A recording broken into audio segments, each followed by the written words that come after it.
Hi, this is a video for Adam, who's doing a Year 12 research project on video games and video game ratings in particular.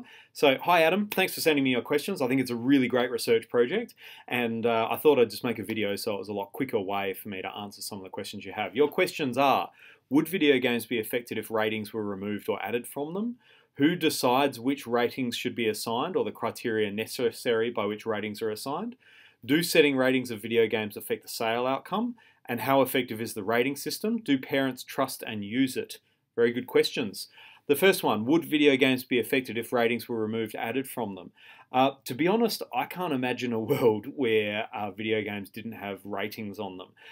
It is the whole idea of age-appropriate content and the idea of the impact of adult themes and adult issues on younger players of games or viewers of films. That idea is so ingrained in our culture that I just can't even imagine what it would be like not to have that. I mean, I guess it's possible, but I think it's just impossible that it would, almost impossible that it would happen. Sorry for contradicting myself there. Would they be affected? Yes, absolutely. They'd be affected massively. I can't imagine how they would be affected, but it would be probably a fairly extreme effect. They would either become much more mature and adult, or they would become much more sophisticated and simple. But I think that if the system of ratings was removed, which I think is very, very, very unlikely, it would have a huge effect. I can't even imagine what that effect would be. All right, who decides which ratings should be assigned and the criteria necessary by which ratings are assigned? So there's an organisation called the Australian Classification Board. I would go and have a look at their website, have a look at what they say about their processes.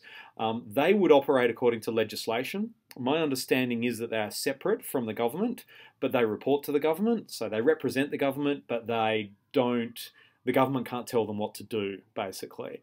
My understanding is that they try and represent a broad section of community interests. So what they do is they hire people. Actually, they were hiring people last year to sit on the board, the classification board, and they try and represent broad interests of community. So they try to get older people, younger people, people with families, single people, people who speak English as a native language, people who don't. They try to have a really broad cross-section of the community. The idea is that the classification board is representative of community interests, the Australian community quite broadly. I think the feeling is that the classification board tends to be fairly conservative, but I don't know. I don't know if that's true or not, but I think that some gamers in particular think that the classification board is very conservative. I think some parents think that it's conservative as well, but it tries to be representative. The criteria by which ratings are assigned. So again, if you have a look at the Australian Classification Board, there's a lot of information there.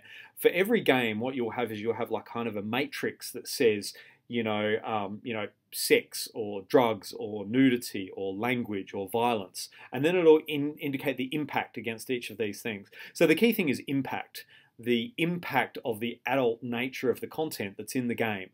The key thing they look for here is impact. So the idea is that a young player, if they play a game with adult themes, they'll become confused, scared, frightened. They won't know what to do with it. They can't process it because they don't have the kind of cognitive architecture to be able to process those kinds of adult themes.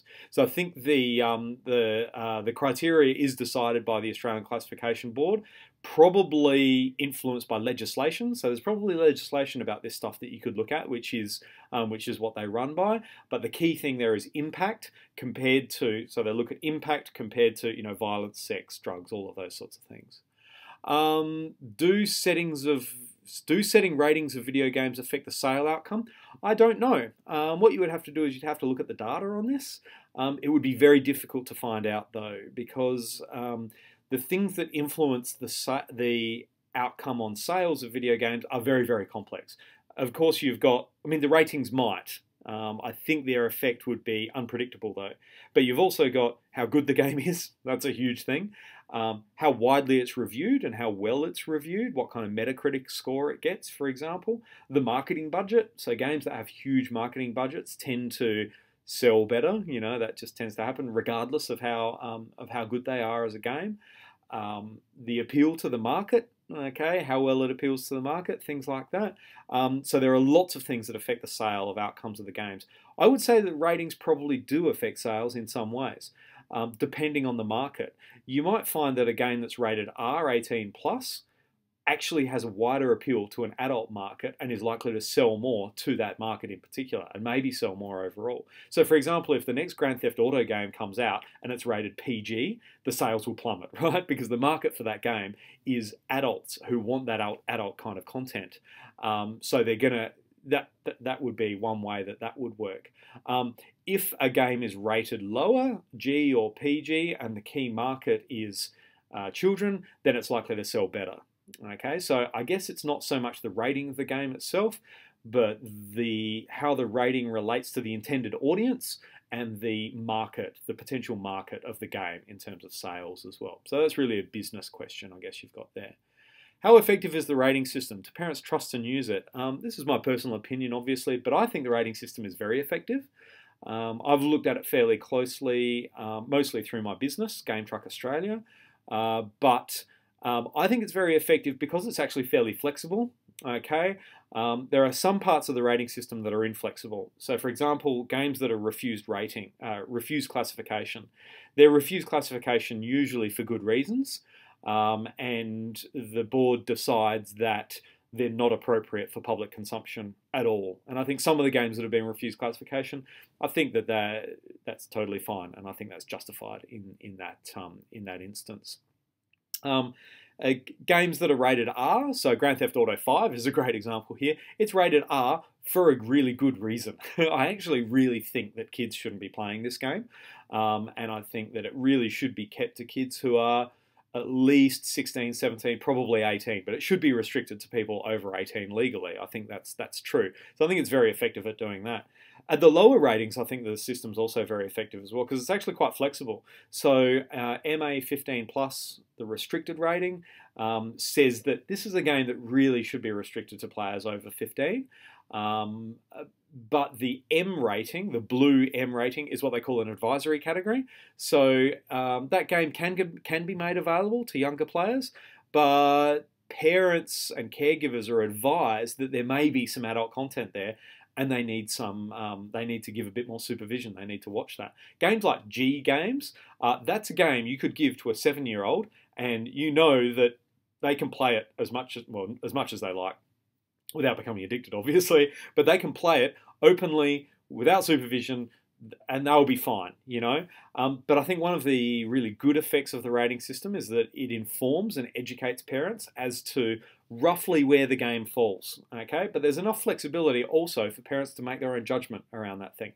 Basically, this gets to your second part. Do parents trust and use it? I think a lot of parents do.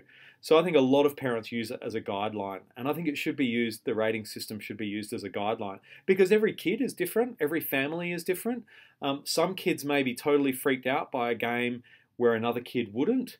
So it's useful as a guideline like that, and I think a lot of parents do use it in that way. It's also really useful to encourage parents to become more involved in the content and the media that their kids are playing. This is the number one important thing, I think, that parents need to be familiar with the thing that their kids are playing, the game that their kids are playing. So, for example, a parent who gives Grand Theft Auto 5 to their kid who's under 18 and they don't really know the details of what's in that game, that's a huge problem. So I think education, information, and involvement in the game playing process is the really important thing here. By the same token, I think that some parents don't trust the system at all.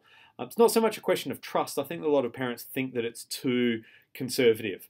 And I think that maybe some parents think that it's a nanny state thing and that it's over-regulated, that the rating systems are trying to control what their family does, and so they then tend to disregard it completely. So this is where, I've met kids who are 10 or 11 years old who say, yeah, I play Grand Theft Auto 5, and I think there's a bit of a problem with that. But those parents obviously disregard the rating system. Now, I think this question about do parents use it and do parents trust it, the level of compliance and the level of adherence to the rating system is a really, really good research question. And I've actually considered taking that up as a research project at the University of Adelaide because I think it would be really, really interesting. We have this system here, but how much is it being used? And I think a lot of parents don't use it. I think there's a lot of unevenness in how it's being used. So that's a really great question. I don't have a good answer to it, but that's a good question, and there's some of my ideas. That's it for me for now. I didn't want to take too long. That's about 10 minutes. So if you've got any follow-up questions, send them through to me. I'll do you another video. That's fine. I hope that's useful for your research project. Really good luck with your Year 12 studies and your research project. Hope it goes well, and don't play too many games while you're doing Year 12, but make sure you've got a good game lined up for when you finish your exams. All right? Thanks, mate. Good luck with your study. Bye.